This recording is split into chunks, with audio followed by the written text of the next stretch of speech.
For the first time in history, the sky is a battlefield.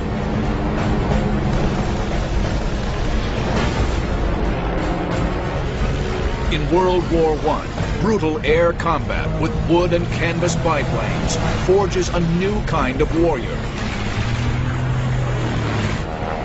The dogfighter. In the freezing air at 15,000 feet, these fearless pilots duel to the death in dizzying aerobatic combat. Now you're in the cockpit as the first dogfighters invent aerial warfare. Experience the battle. Dissect the tactics. Relive the dogfights of World War I.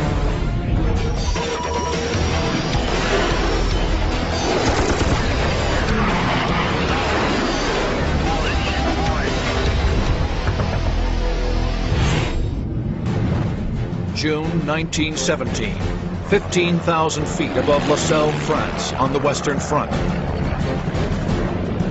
A lone Albatros D-3 hunts for enemy reconnaissance aircraft and observation balloons.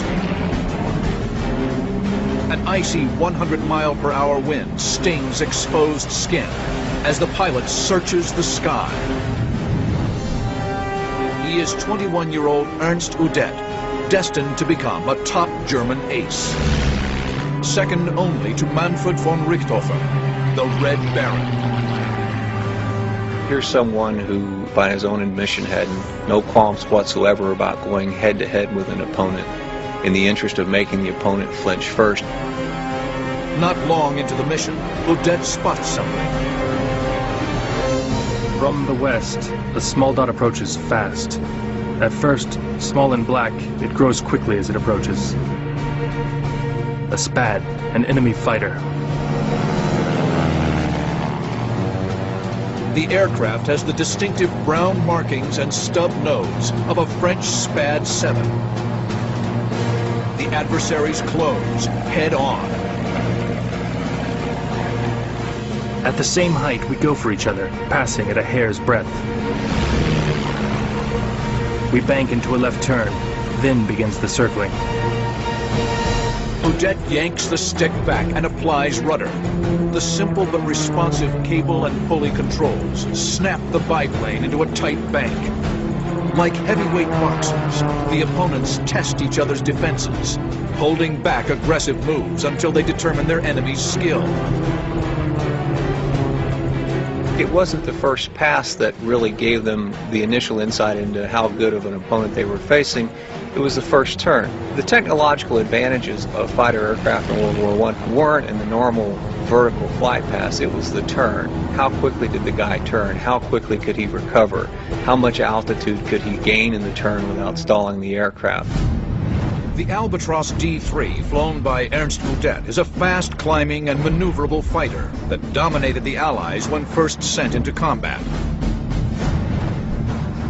The French-built Spad 7 is sturdy. With a 150-horsepower Hispano-Suiza V8 engine and a top speed of 119 miles per hour. The Spad is 10 miles per hour faster than the Albatros and better in a dive. But the D-3 is more maneuverable and has a better rate of climb. He'll attempt a half-loop, one of the first air combat maneuvers later named for German ace Max Immelmann. Udet will pull back on the stick, climb, go inverted, then roll out at the top, hoping to surprise Guynemer with a diving attack. Udet pitches up, craning his neck around to keep his eyes on Guynemer. To his horror, the French ace has anticipated his move perfectly and fires into Udet's machine.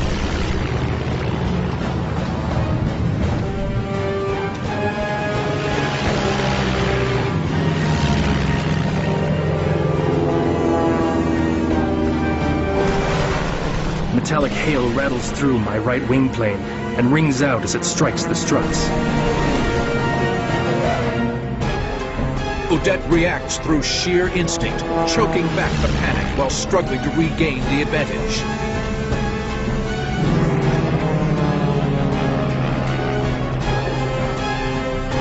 Drive your car at 60 miles an hour down the highway. Stick your head out the window. Now imagine you're going twice that fast. Now imagine it's 0 degrees outside, and it's hard to breathe, and it's cold, and the air is biting. Throw in the fact that your seat is on top of a 20-gallon tank full of aviation gas. That's what it was like in a World War I fighter plane cockpit. Udet rolls and reverses. The tight turning radius of the D-3 plays to his advantage. He manages to get Guynemer in front of him for a fleeting moment. I'm sure he's coming down with the fangs out, blood in the mouth, and he's coming down to kill. I push the button on the stick, and the machine gun remains silent. Stoppage. His twin 7.92mm Spandau machine guns are jammed. It's a common problem for the first dogfighters. The gun jam is a huge problem. They can't put any weapon on the enemy at that point, and then they're a sitting duck. Udet frantically pounds the gun, trying to clear the jam. It's no use.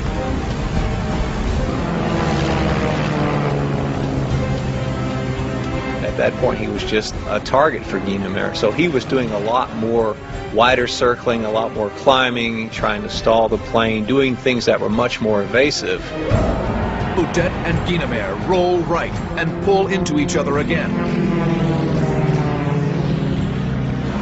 With his left hand, Udet tries to work the round through his machine gun. But then, disaster. From overhead, Guynemer observes the German's plight.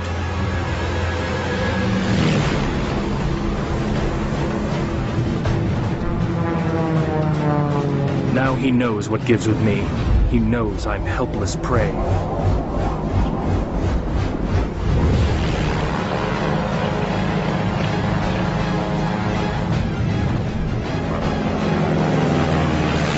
Udet cranks over into another left turn. He has no cockpit armor. He has no parachute. To be shot down from this altitude in World War I is certain death. Guynemer reverses for a final climactic head-on pass. Udet knows it is about to end.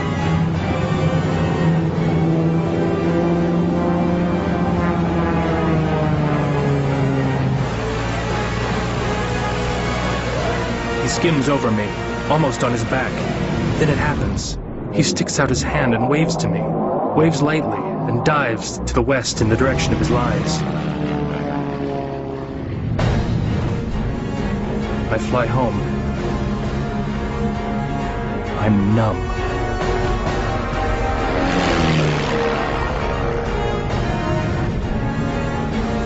Incredibly, Georges Guynemer has spared Ernst Udet.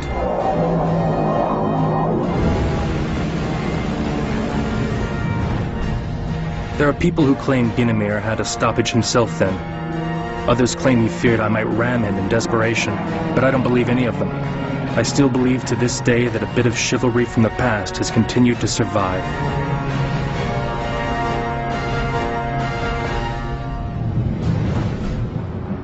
Pilots like Ernst Udet and Georges Guynemer had benefited tremendously from technological improvements that had taken place in the 3 years since the start of the war. World War I started 11 years after the Wright brothers flew at Kitty Hawk. When the conflict began, the aircraft that were used were nothing but glorified kites, powered with, today, what wouldn't even be a decent motorcycle engine. Air combat first developed around observation aircraft sent into enemy airspace to spot artillery or track troop movements. Smaller aircraft, called scouts in World War I, were designed to attack these reconnaissance planes. Essential to this mission was the use of forward-firing machine guns, first added to scout planes in 1915. For the first time, you can use the airplane as a platform. You point your airplane at your target and fire. And so it's far more accurate than trying to fire to the side or behind or that sort of thing. The The enemy soon sent up their own scout planes to protect the reconnaissance aircraft. And by the winter of 1915, dogfights became a fixture in the skies of World War I. German ace Werner Voss is a master of this new form of combat, racking up 48 kills by the fall of 1917. September 23, 1917. Werner Voss, flying a prototype Fokker triplane, wings into battle over the Ypres salient in Belgium. 15 miles to the southwest, 6 British SE-5s patrol the skies over the front. Soon, they will meet Werner Voss in battle. He will pit his Fokker triplane against the very best of the British Royal Flying Corps in one of the most famous dogfights of World War I.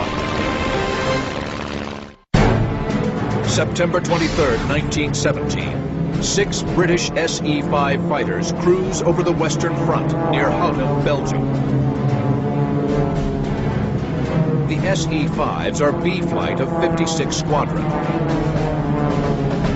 They are led by Captain James McCudden, Britain's ace of aces. B Flight descends through a thick overcast at 9,000 feet.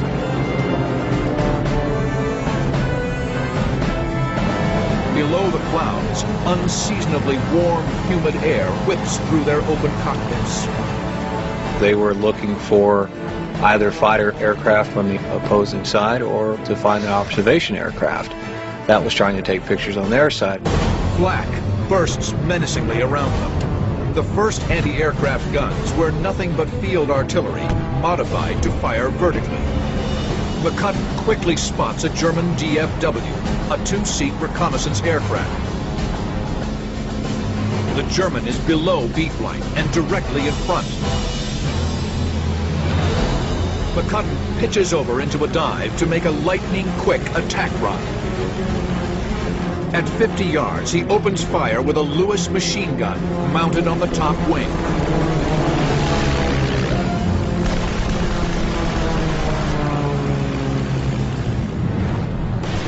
The DFW's engine is hit hard. It drops out of the sky.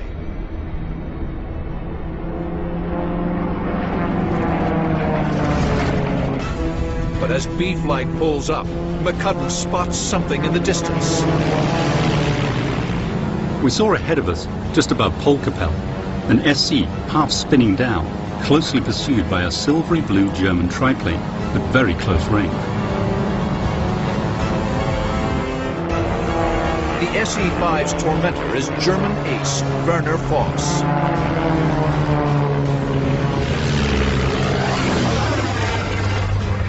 He fires a burst into the British plane.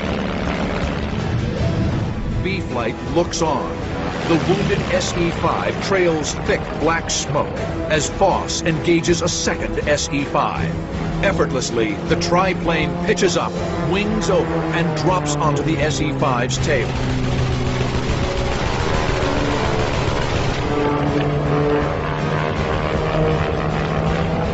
With 56 Squadron looking on from above, the triplane has made quick work of 2 SE-5s.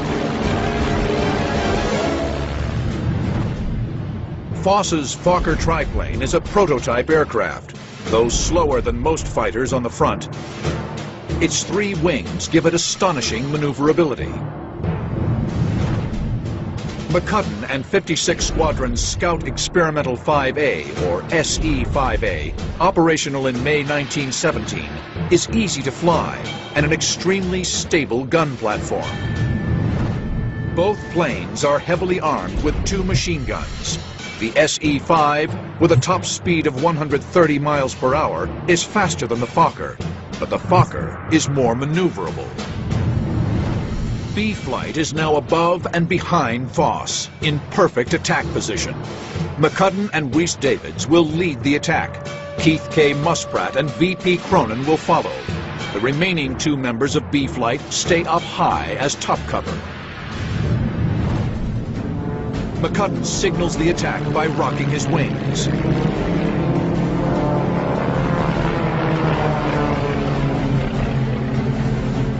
And it was at that point that one of the epic dogfights of World War I began. Down we dived at colossal speed. I went to the right, Rhys Davids to the left, and we got behind the German triplane together. Confident of an easy kill, McCudden and Rhys Davids open up. But Foss is anything but an easy target. He's been trained in the Dick de Bolke, the first codified air combat tactics, laid down in 1916 by German ace Oswald Bolke. Rule 5 states you should always turn into your enemy's attack and put him on the defensive. Foss will boot hard right rudder and spin his machine around 180 degrees. The bizarre maneuver takes advantage of the triplane's stunning agility. The German pilot saw us and turned in the most disconcertingly quick manner. Not a climbing nor Immelmann turn, but a sort of flat half-spin.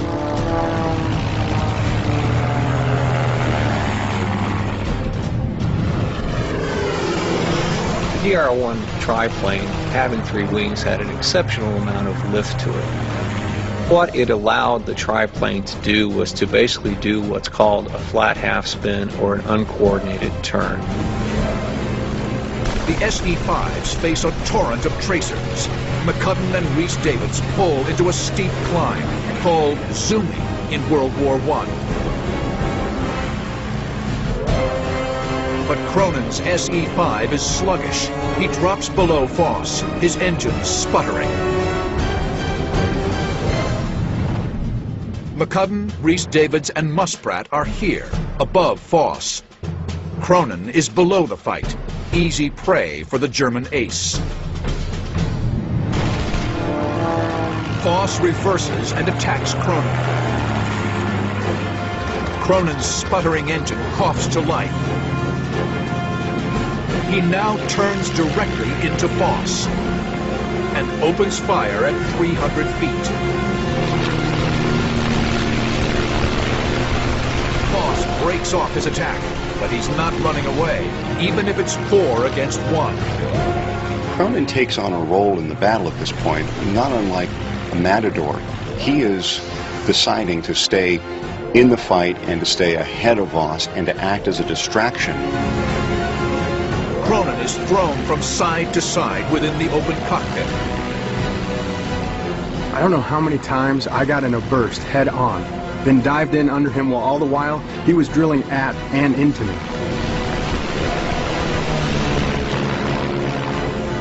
But damn it, why didn't the others take him on? Did they think I was showing off? Above the fight, McCudden circles, looking for an opening.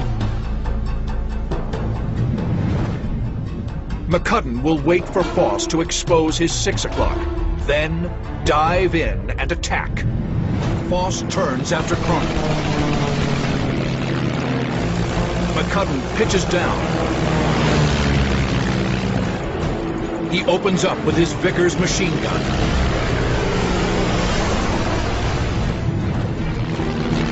But in the blink of an eye, Foss reverses, returning fire with his twin Spandaus. McCudden hurtles past, then zoom climbs.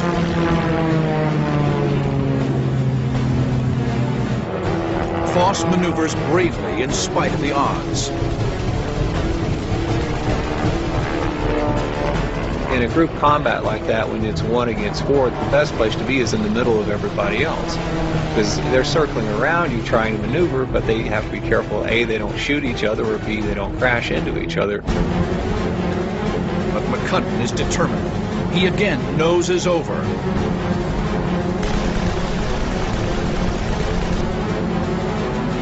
No sooner do McCudden's guns spark to life than Foss pulls his nose to bear.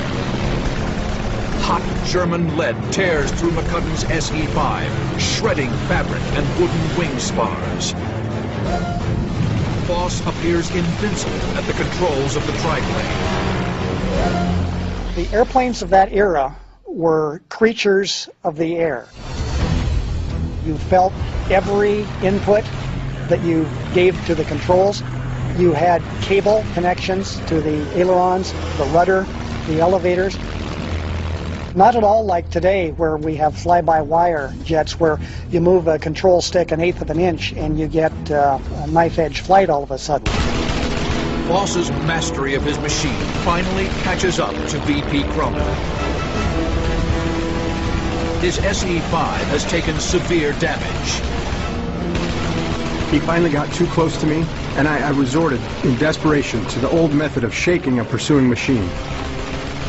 He puts his aircraft into something that looks like a spin, almost as if he's either been incapacitated or the aircraft has been somehow disabled.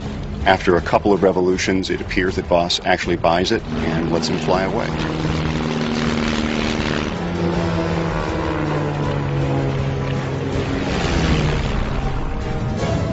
Voss has knocked 3 SE-5s out of the fight and landed hits on any British pilot who's approached him. But now, 3 more SE-5s of 56 Squadron join the fray. A startling array of pilots now surround Werner Voss, all British aces. The light and agile triplane could easily climb above the combat and escape, but Voss savors the thrill of the dogfight. The German ace is destined for glory or death.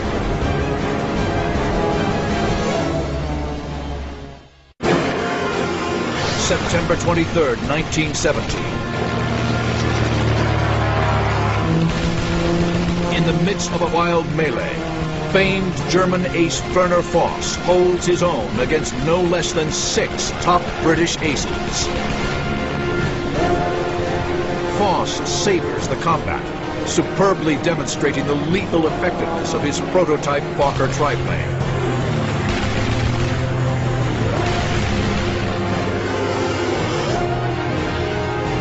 His stick and throttle ability, his ability to fly it in a disciplined way in a fight, his ability to stay not calm, but to keep his wits about him in these very stressful situations. If he were flying with us today, he'd probably be one of the best. British SE-5 pilot Richard Mayberry now zeroes in on Voss, diving on him from 6 o'clock. Voss breaks right to shake him off, but Mayberry is not thrown. At this point in the battle, things get very complicated and very confused.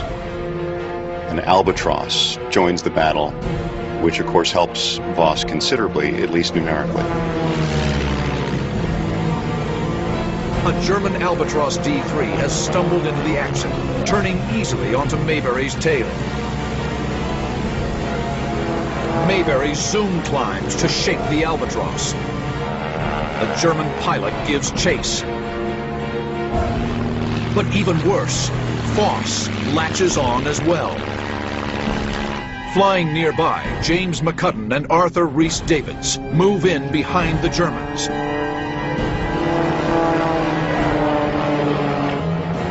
And for a moment, the battle is transformed into a wild, twisting tail chase. The Germans are sandwiched between the British. The Albatross pitches up, zooms, then drops in behind McCudden and Rhys-Davids. The German yanks the stick back. The gut-churning loop puts him squarely behind the British. Unfortunately for Rhys-Davids, the Albatross manages to unload his guns into his airplane. But Rhys-Davids stays in the fight, the Albatross still on his tail. Now, at the head of the chase, Richard Mayberry will pitch up and loop back on the tail of the red-nosed Albatross.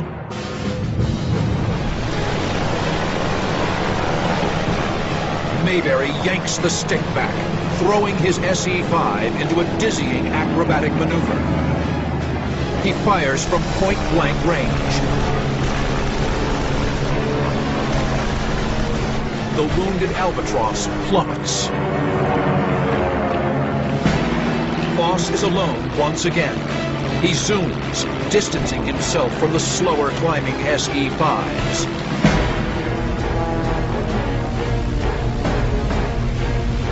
Foss looks down at the plane circling below.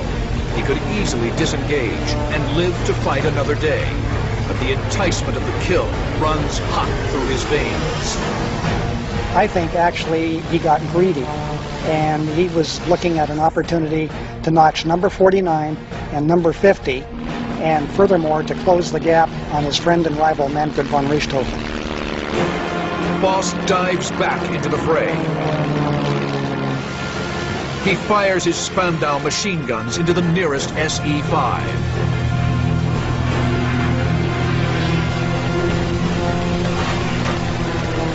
Its engine pummeled.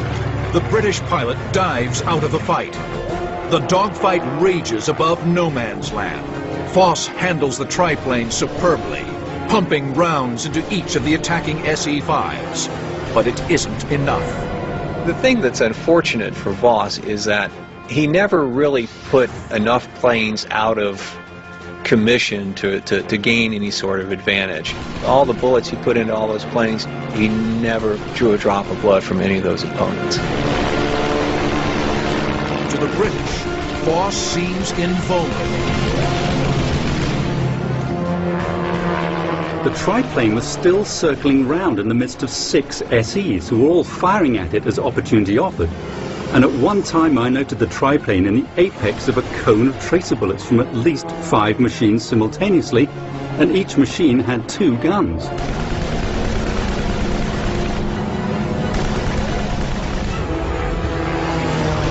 The British are dumbstruck by the skill and tenacity of the German pilot in the Fokker triplane.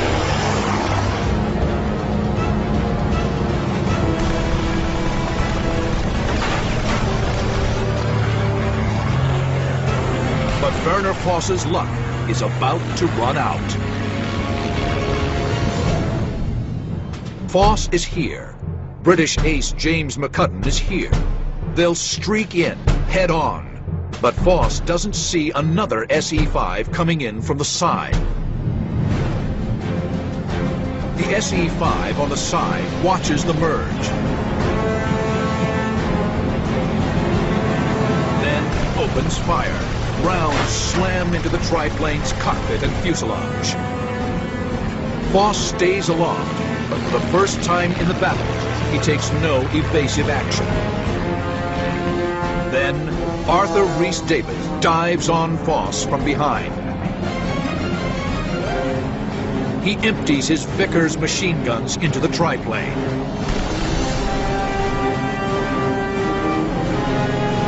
Voss does little to avoid the deadly arc of bullets.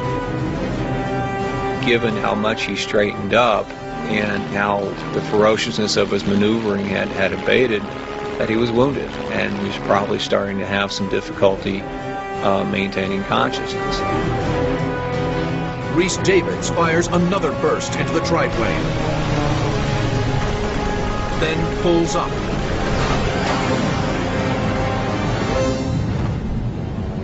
James McCudden is the only pilot to witness Voss's final moments.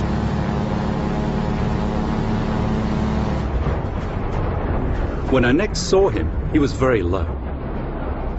I saw him go into a fairly steep dive, and so I continued to watch. And then saw the triplane hit the ground and disappear into 1,000 fragments. For it seemed to me that it literally went to powder. After 10 minutes of ferocious combat, Werner Voss is dead at age 20. The German ace shot holes through every plane that attacked him, but incredibly, all returned to base.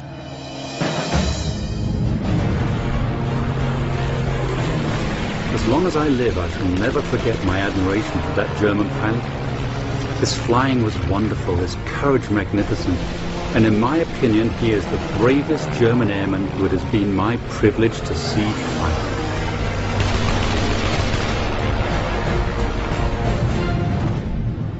German pilots and planes were always on the cutting edge of tactics and technology. They were a formidable foe for the Americans who took to the skies above France in 1918.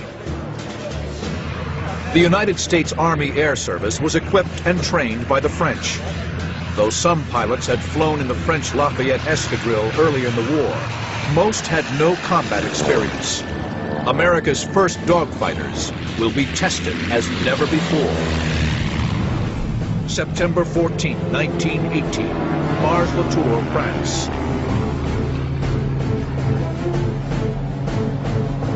American pilot Arthur Raymond Brooks, in a formation of 6 SPAD 13s, patrols over the Western Front. Soon, they spot 3 formations of German Fokker D-7s in the distance. The Americans move in. Instinctively, Brooks checks 6 and sees a formation of 12 enemy Fokkers. I saw them as they neared us, but had no time to warn the leader of our flight, other than by just nosing down, gaining speed, and then turning to the right, over his head, and into the Fokkers.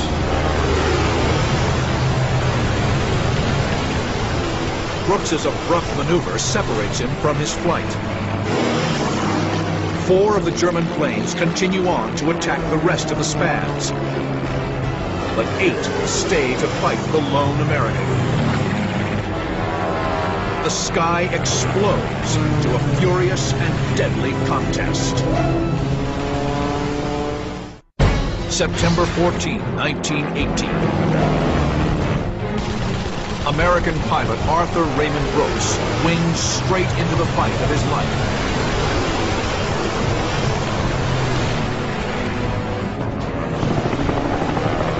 He's surrounded by 8 German Fokker D-7s.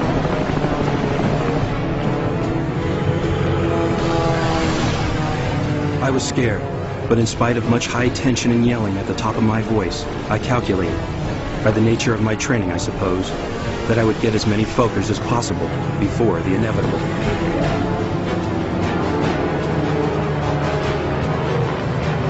Brooks is up against a lethal adversary, the Fokker D-7. It is 100% universally felt that the Fokker D-7 was the best fighter aircraft of World War I. It had a wing that was thick, which allowed it to maneuver very quickly. Brooks's SPAD 13, with a 220 horsepower Hispano-Suiza 8BC engine and a top speed of 138 miles per hour, is sturdy but plagued with engine problems. Both planes are armed with 2 forward-firing machine guns. The SPAD is faster and better in a dive, but the Fokker D-7 is more agile in a turning fight.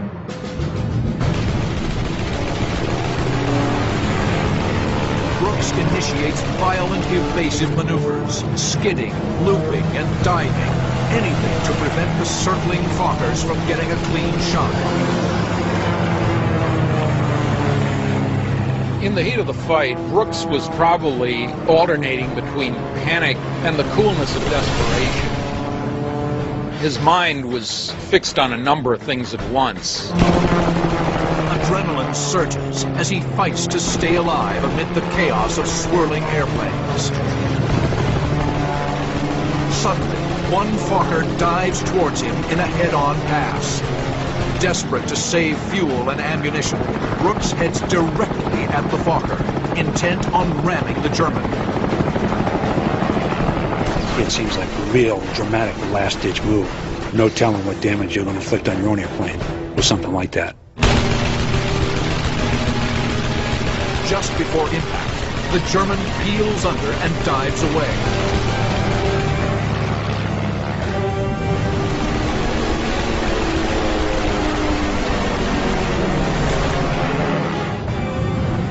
Brooks reverses. To survive, he must keep moving. Another Fokker bores in head-on.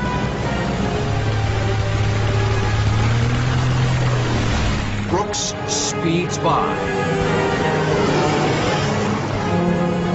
I turned immediately on another, feeling that a vigorous offense was the best defense. Brooks is here. A Fokker is firing on him here. In this kind of dogfight, Brooks must take a shot at every opportunity. As the German dives on him, Brooks will skid out of the stream of bullets. Then, when the Fokker passes underneath, Brooks will roll over the top of his enemy and bring his guns to bear. The German bores in.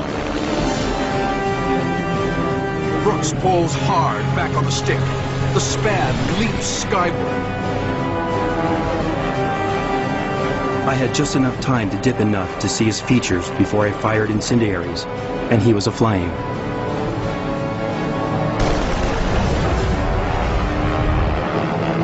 All he had to do was pull himself across without having to slow down or align fuselage. He could rake his gun right across the plane. It's a brilliant move. Brooks's two .303 caliber Vickers make quick work of the Fokker. One down, but he's facing 7 more.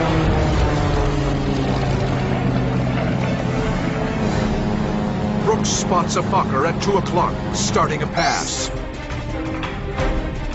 That out of his peripheral vision, he realized, and believe me, you realize these things in a nanosecond, that the geometry to rake somebody else was right there. Brooks cranks to the right and peppers the Fokker with machine gun fire.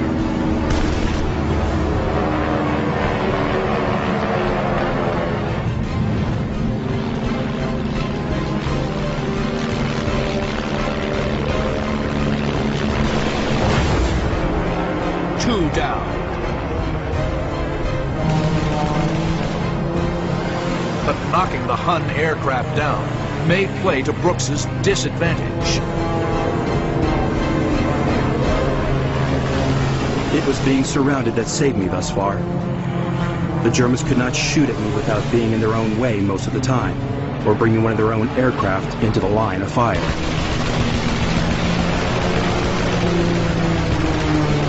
The Germans just saw 2 of their squadron mates go down. They're angrier now. In terms of flying more aggressively, I'm sure it's like, we're going to finish this SOB right now. The 6 other Fokkers roan in like angry hornets, determined to knock the Spad out of the sky. September 14, 1918. American pilot Arthur Raymond Brooks.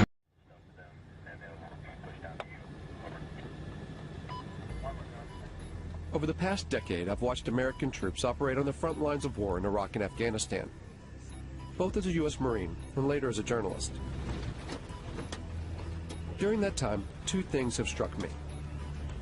First, Americans have developed a low tolerance for seeing their soldiers return home in coffins. And second, soldiers are surrounded by an overwhelming amount of new technology. It's now part of their everyday lives. These 2 trends are shifting the way the U.S. fights its wars. The Pentagon is currently building an army of what it calls unmanned systems. It's their fastest growing arm of development. And there's a momentum to create machines with more autonomous capabilities, robots which can take certain decisions themselves. But what will this new era of warfare look like? And do the legal and political structures exist to deal with it? These are big meta changes that are happening in war that we've got to wrap our heads around. So I see this as a very major threat to respect for human rights. What is war going to look like when it's robot versus robot? Who wins that war, and how can you even tell?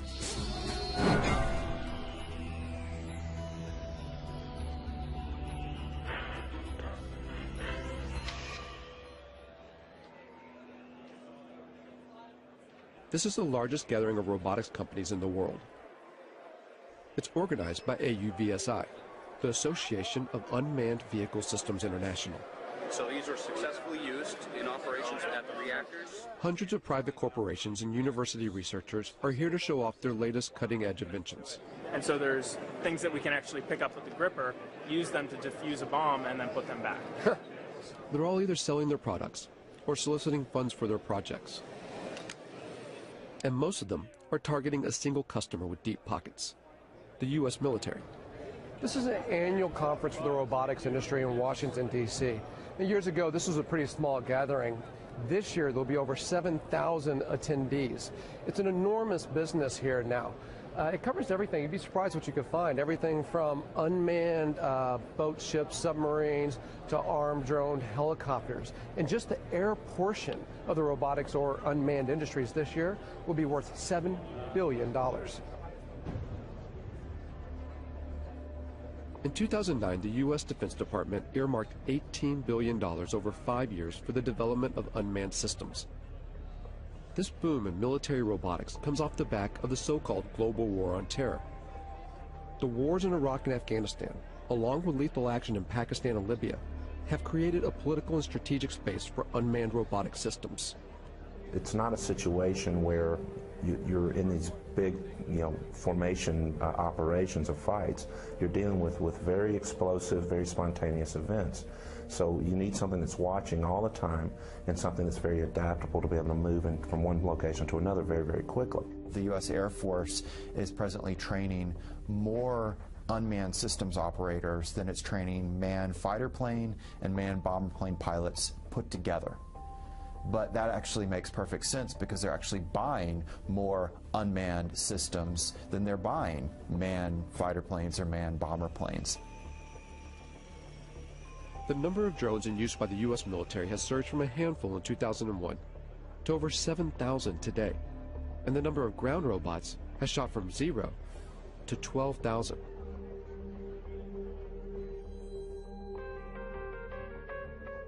When you start to take a look, the amount of robot research funded by the U.S. military is astonishing.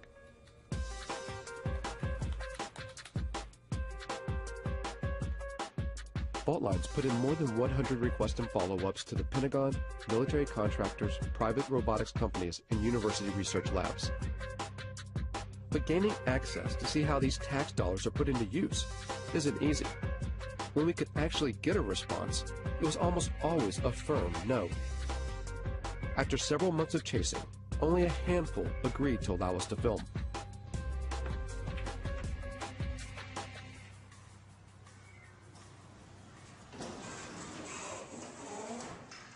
TARDEC was one of them. It sits on a base just outside Detroit, Michigan. If you just want to try it out, drive. Seriously? That's it. An Army research facility from World War II. It used to build tanks. Wow, look at that. Now much of their work is dedicated to robotic technology. What we're looking at here at TARDEC is unstructured environments. So robots that can move out of the area of very strict programming. So one of the ways of doing that is through teleoperation. So we have, it's not the classic robot. It's somebody actually controlling something. It's not a remote-controlled car because it's doing it through a TV set. All the robots here are collaborations between TARDEC and private companies or university labs, or both. Companies like iRobot in Bedford, Massachusetts.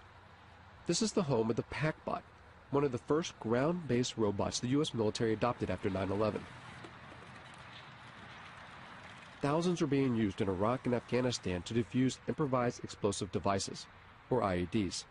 The old way of doing business was to ask an individual, our sons, our daughters, our brothers, our sisters, to mount up one of those heavy, cumbersome, hot bomb suits and literally to waddle out to go face-to-face with an IED. Today, we do that at distance, and we do it virtually via a robot. Much, much better way to do business. So the interesting thing about this one is light. It weighs about 5 pounds or so. And here's what the military wanted. A robot that you could throw, say over a wall or something, and then look, it rights itself. And now you can see over that wall with the cameras on that robot. With video game-like controllers, soldiers can guide recon robots like this one to see over walls or defuse bombs.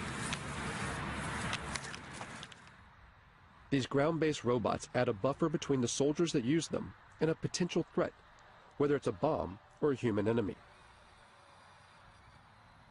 But technology designed to save lives can be easily modified to kill. The step between putting a laser beam on someone's forehead, it's not a technological leap to then putting a bullet in their forehead. It's actually a legal political question. We feel strongly and ethically that there has to be a man in the loop. If you look at the history of any military technology, it typically starts in reconnaissance, then becomes frustrated that you see bad happenings but can't deal with them, and it evolves to strike. Really, the technology will happen. It's how we're going to deal with that technology. While the idea of arming ground robots still seems taboo, in the air, it's a line that has long been crossed. At a Utah Army testing facility, the military has invited members of the media to a display of its unmanned aerial systems. We're going to showcase that entire package for you here today in a way that I think is going to really resonate with you once you see what's inside and behind the curtain. It's the largest drone demonstration the U.S. Defense Department has ever allowed to be filmed. As the drones fly overhead, journalists watch the mock operation from inside a hangar. From 7,000 meters in the air, the Gray Eagle hunts its target. 8-9, Overlord Maine. Maintain eyes on that truck. It's estimated that the Pentagon will invest nearly $37 billion toward drone development through 2020, advancing unmanned systems more than piloted aircraft. Oh, I think it's fundamentally changed warfare. I think it's fundamentally changed the way we operate. I think eventually it's going to fundamentally change the way we live in the United States. And now we have a technology that allows you to carry out acts of force without having to think about some of the consequences, the political consequences of sending sons or daughters into harm's way. So in my mind, the barriers to war in our society, they were already being lowered. Now we have a technology that literally takes those barriers to the ground. Apache 17, track target 2. All of which make it such an attractive tool for the U.S. But drones are some of the most controversial weapons in the American arsenal, particularly in their use for targeted killings, a phrase first termed under the Bush administration's so-called War on Terror, to use lethal force against specific individuals. It means killing people, often outside official war zones. The program has been ramped up under the Obama administration. In places where there would be very serious geopolitical ramifications and the ramifications of American lives being placed on the ground in those dangerous situations, the drone appears like a silver bullet. Pakistan has borne the brunt of the silver bullet. And it's all secret. The CIA, not the military, runs the Pakistani drone program. The CIA is not required to offer any information about its operations, how it selects its targets, who's in charge, and how many people are killed. And the Obama administration will not officially discuss the CIA drone program, not even to confirm or deny its existence. If they can't even say the word, where's the accountability? How could we even know how well this program is working, even if you want to put aside the questions about whether we should be using drones as instruments of war? There's just so little transparency and so much opacity when it comes to this program, when it belongs to the CIA, that some people now think if it belonged to the military, you could at least get more insight into how it works and then debate about whether it should be run this way. Reportedly, civilians and private contractors control the CIA drones, pushing a button from their offices thousands of miles away in Langley, Virginia. At the time this film was made, there have been 308 drone strikes reported in Pakistan since 2004. 256 of those under President Obama. That figure could be far higher. Over 200 strikes hit the region of Waziristan alone, roughly one attack every 4 days. Conservative estimates put the total number of deaths around 2,900. Of those, over 750 were civilians, including 175 children. And at least 1,100 people have been injured. The CIA and the Obama administration have extended these strikes to Yemen and Somalia, and according to recent U.S. diplomatic cables released by WikiLeaks, the United States is building secret drone bases in places like Ethiopia and the Seychelles, an indication that Washington wants to increase surveillance and strikes in the region. At least a dozen strikes have been carried out in Yemen, one of which in late September killed Anwar al-Awlaki, an American-born imam with alleged ties to al-Qaeda. The willingness to target and kill a U.S. citizen provides just one example of how this secret war often operates beyond recognized legal boundaries. If a intelligence operation carries out an airstrike that goes awry, that accidentally kills civilians, that violates the rules of engagement, there's not a court-martial process set up for that. There is, in my view, at the end of the day, no accountability for what is going on now. Philip Alston spent 6 years studying the legality of the U.S. drone program for the United Nations Human Rights Council. The congressional committees have, as far as anyone knows, never exercised oversight in any specific way in relation to these killings. He says that the American government's justification for the strikes, self-defense in response to 9/11, even now, 10 years later, is a manipulation of the international laws governing conflict. Now, in terms of international law, that represents a fundamental breakdown in what are called the rules on the use of force. It would enable the United States to use force against any target, any country, any time. Following 9/11, Congress passed a resolution called the Authorization for Use of Military Force, or AUMF. It allows the U.S. President to use military force anywhere against people believed to be responsible for 9/11. And when the Obama administration has been asked, what authorities do you possess to go, into Yemen, to go into Somalia, even, outside Afghanistan into Pakistan, for the purposes of attacking people that you say are aligned with al-Qaeda, they use the AUMF. I think the U.S. is certainly risking setting itself up for a significant global backlash against its extension of power extraterritorially. But the bigger problem, of course, is other states saying, well, this is the norm. You do it. Why shouldn't we do it? The UN Human Rights Council has taken no action to further investigate the legality of the U.S. drone program. While the U.S. continues to expand the program, 45 other nations are working on their own drones, many being sold on the open market. In the rush to churn out robotic military systems, who buys these technologies and how they're used has minimal international oversight. In short, the law is not keeping up with the pace of development. Technology doesn't stop, and that's, I think, one thing that people need to realize is that it's accelerating ever faster, not just in the number that we're using it, but how advanced it is. The accelerated pace of development is such that it is inevitable that we are creating machines that are going to be able to do things we cannot currently conceive of them doing. I think if the United States were serious, part of this major program to, if you want to create a word, to robotize its war-making functions, would be to build in various safeguards designed to ensure respect for the laws of war. There has been a mad dash for advancement with very little consideration for how that advancement will play out against human society. And Rita J. King is a futurist who studies the potential dangers that technological advances in robotics and artificial intelligence can bring. Within the United States, you have the military, and then you have, private business, and you have universities. So all these different groups are doing their own research and their own creations at different paces, and eventually there will be more of a coming together of these different aspects of the programming and the creations, and we will cross a line. In a university lab at Virginia Tech, Professor Dennis Hong and his students work on a robotic soccer team.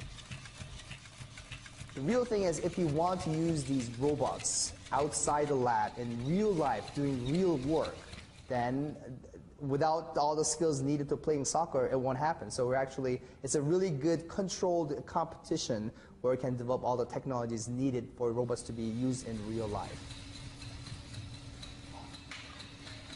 Virginia Tech's funding comes from a variety of sources. These robots are part of a project sponsored by the National Science Foundation. But they also take on projects financed by the U.S. military. So as a research lab, the technology we develop, we want the society to be using our technology. Of course, many of our robotics projects, most of them, if not all of them, are to help the society. But here they recognize that a technology's ultimate use is unpredictable. Time to time, as a group, we sit down and discuss about these kind of problems. Mainly, it's very sensitive, especially for when we work on military-funded projects and those kind of things. But many times, we don't have any control once it leaves our hands. However, that's true for any technologies, any science besides robotics as well. It's hard to put a timeline on how fast robots and artificial intelligence will develop.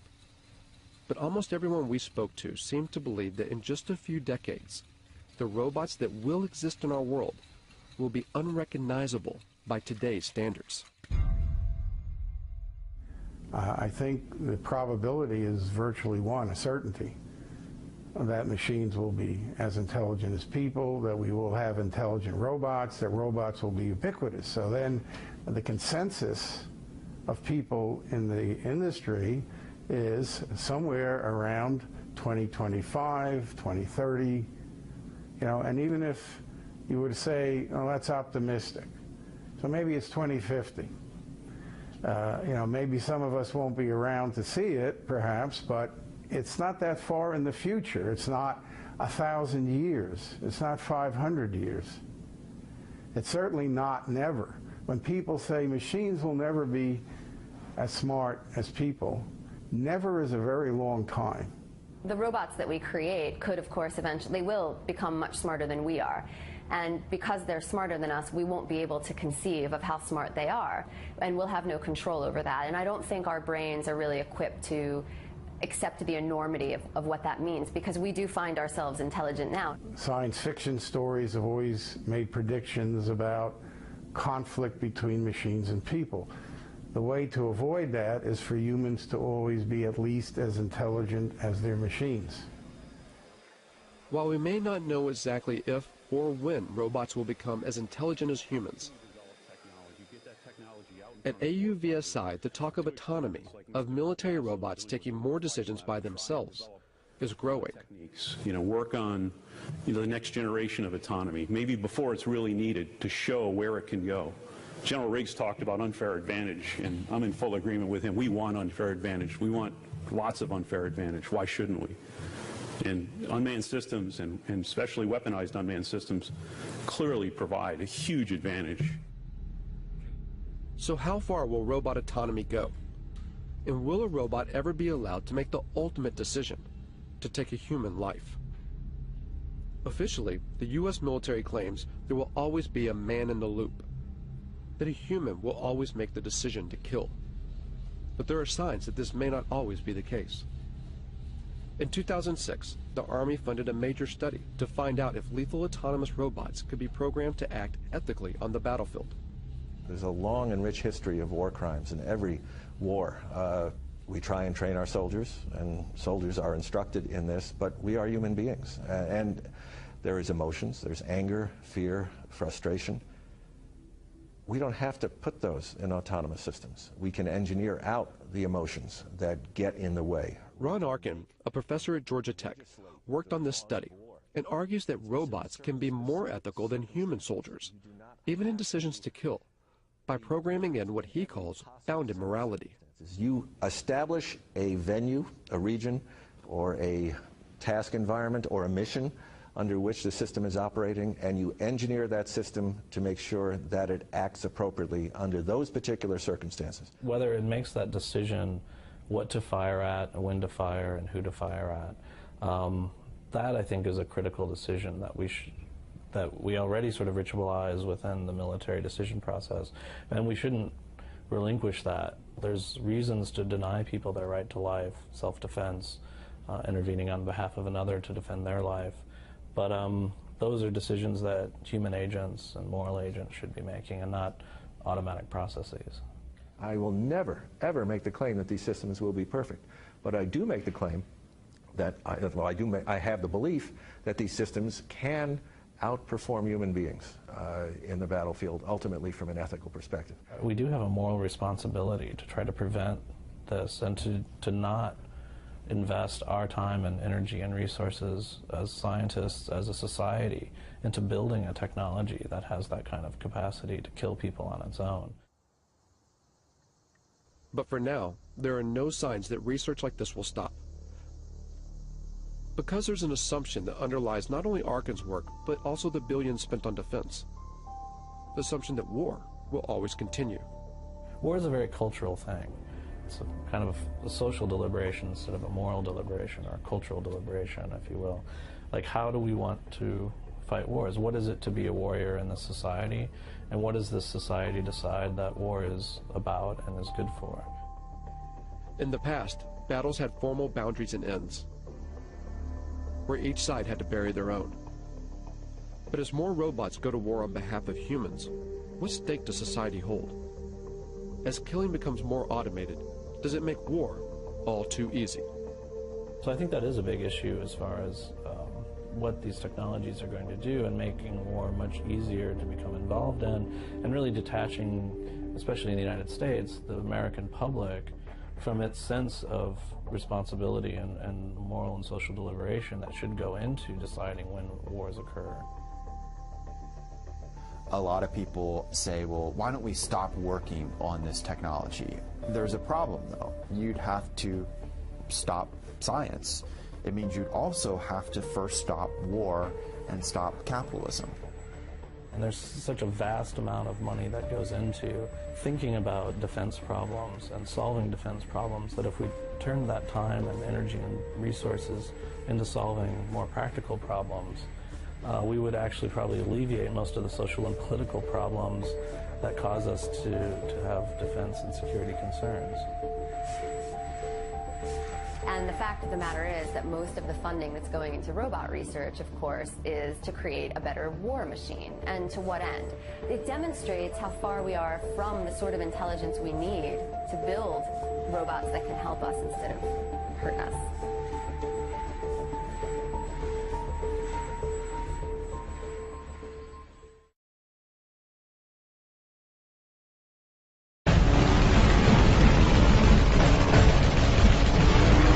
For the first time in history, the sky is a battlefield.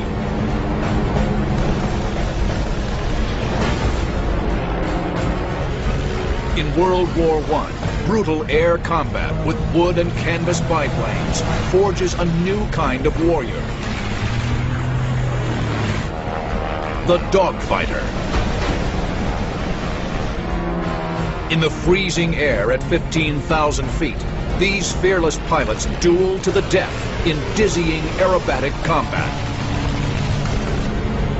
Now you're in the cockpit as the first dogfighters invent aerial warfare. Experience the battle. Dissect the tactics. Relive the dogfights of World War I.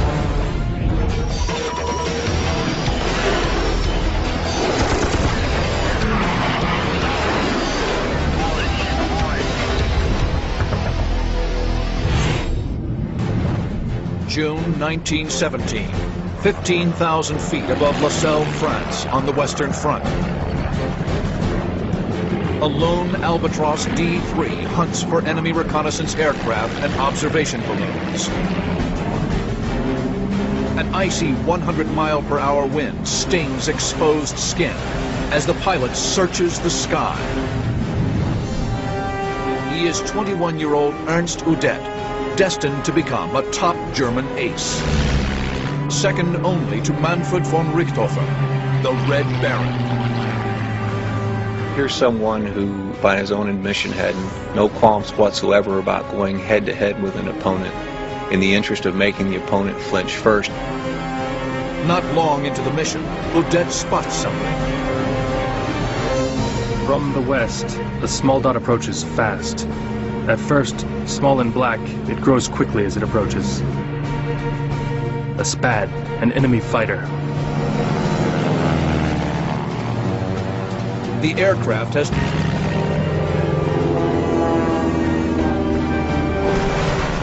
Metallic hail rattles through my right wing plane and rings out as it strikes the struts. Udet reacts through sheer instinct, choking back the panic while struggling to regain the advantage.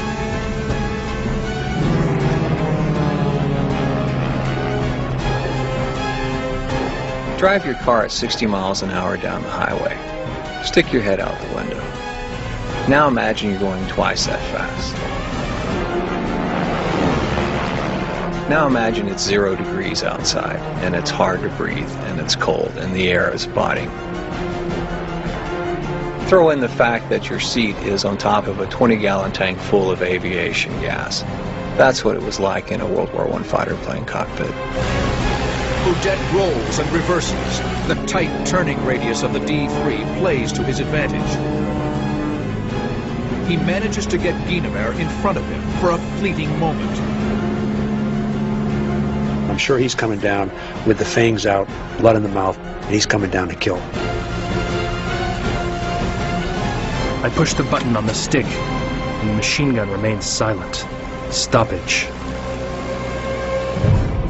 His twin 7.92mm Spandau machine guns are jammed. It's a common problem for the first dogfighters.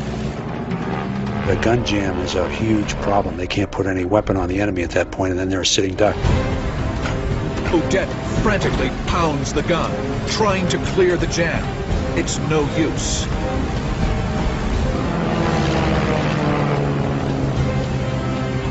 At that point, he was just a target for Guynemer, so he was doing a lot more wider circling, a lot more climbing, trying to stall the plane, doing things that were much more evasive. Udet and Guynemer roll right and pull into each other again. With his left hand, Udet tries to work the round through his machine gun. But then, disaster. From overhead, Guynemer observes the German's plight.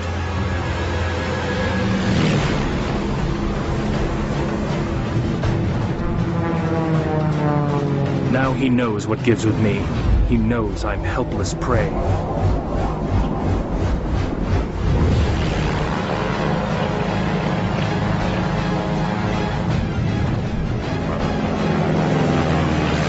Udet cranks over into another left turn. He has no cockpit armor. He has no parachute.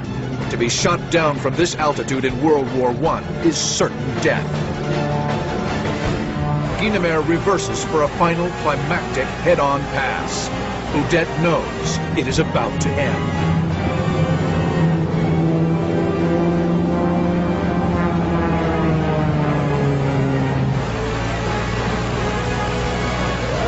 He skims over me, almost on his back.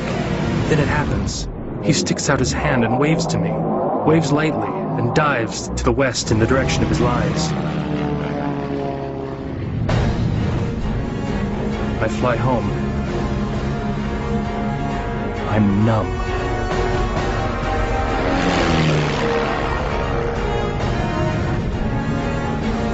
Incredibly, Georges Guynemer has spared Ernst Udet.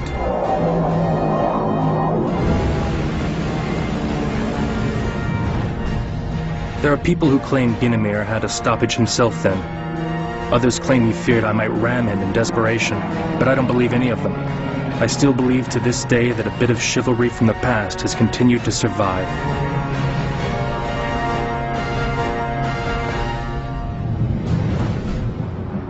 Pilots like Ernst Udet and Georges Guynemer had benefited tremendously from technological improvements that had taken place in the 3 years since the start of the war.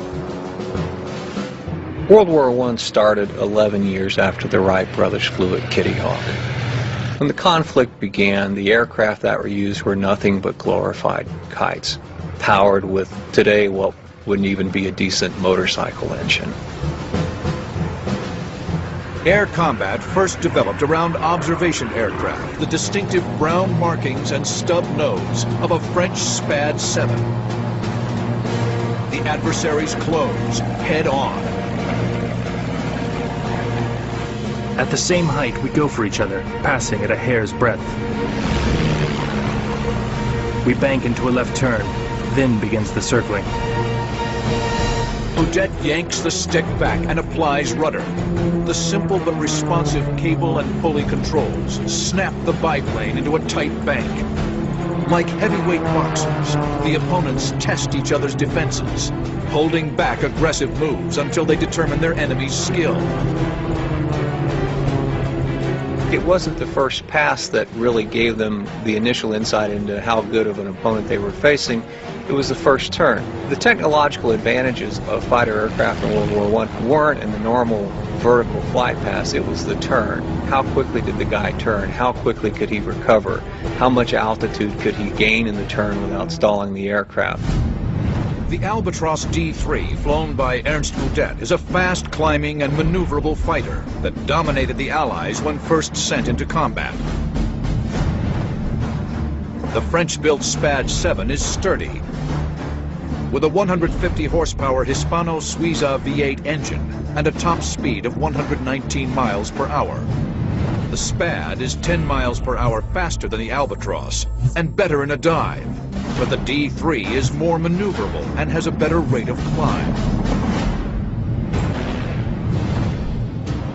He'll attempt a half-loop, one of the first air combat maneuvers later named for German ace Max Immelmann. Udet will pull back on the stick, climb, go inverted, then roll out at the top, hoping to surprise Guynemer with a diving attack. Udet pitches up, craning his neck around to keep his eyes on Guynemer. To his horror, the French ace has anticipated his move perfectly and fires into Udet's machine.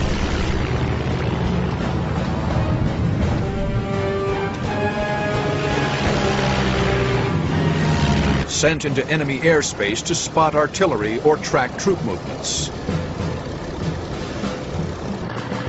Smaller aircraft, called scouts in World War I, were designed to attack these reconnaissance planes. Essential to this mission was the use of forward-firing machine guns, first added to scout planes in 1915. For the first time, you can use the airplane as a platform. You point your airplane at your target and fire. And so it's far more accurate than trying to fire to the side or behind or that sort of thing. The enemy soon sent up their own scout planes to protect the reconnaissance aircraft. And by the winter of 1915, dogfights became a fixture in the skies of World War I. German ace Werner Voss is a master of this new form of combat, racking up 48 kills by the fall of 1917. September 23rd, 1917. Werner Voss, flying a prototype Fokker triplane, wings into battle over the Ypres salient in Belgium. 15 miles to the southwest, 6 British SE-5s patrol the skies over the front. Soon, they will meet Werner Voss in battle. He will pit his Fokker triplane against the very best of the British Royal Flying Corps in one of the most famous dogfights of World War I. September 23rd, 1917. 6 British SE-5 fighters cruise over the Western Front near Houten, Belgium. The SE-5s are B Flight of 56 Squadron. They are led by Captain James McCudden, Britain's ace of aces. B Flight descends through a thick overcast at 9,000 feet.